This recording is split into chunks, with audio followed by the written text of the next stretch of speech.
Carnation Love Chapter 20, The King's Vision.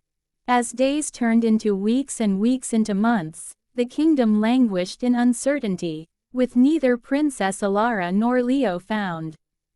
The atmosphere in the palace remained somber, with hope fading as time passed. Then, one bright and early morning, an alarm rang out throughout the kingdom. The king! The king! The king lived!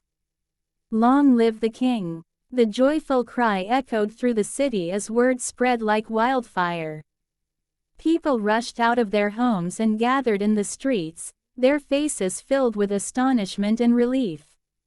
From a distance, they could glimpse the king standing on his balcony, overlooking his realm. His presence there was a beacon of hope, a symbol of resilience in the face of adversity. The entire kingdom rejoiced, knowing that their beloved monarch had emerged from the grips of illness. Prince Alistair, upon hearing the jubilant news, wasted no time. He rushed to the king's chamber. Upon entering, he dropped to his knees, overwhelmed by emotion. "Oh, my king, God bless and multiply your days," he whispered. "It's been so hard around here since your illness, without your wise counsel."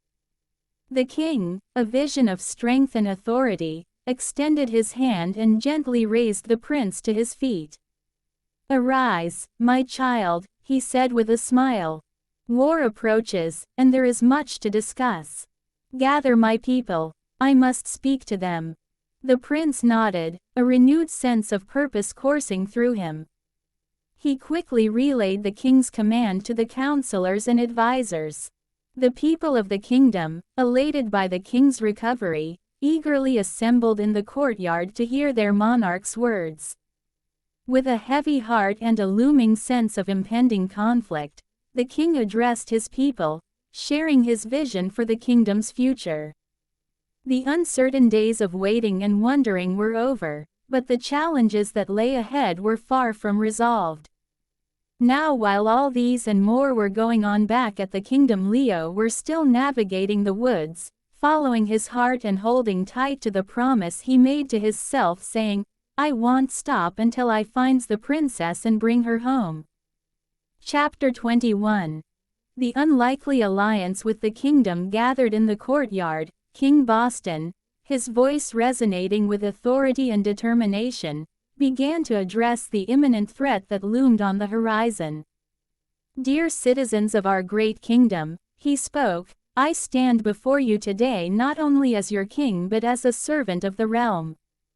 As many of you know, our beloved Princess Alara remains missing, and her absence casts a shadow over our land. But there is a more pressing concern that we must face together." The king explained the dire situation, detailing the dream he had about an approaching enemy force.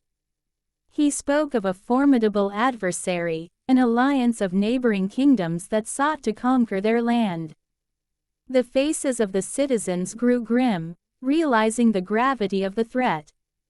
"In these trying times, unity and strength are our greatest weapons," the king continued.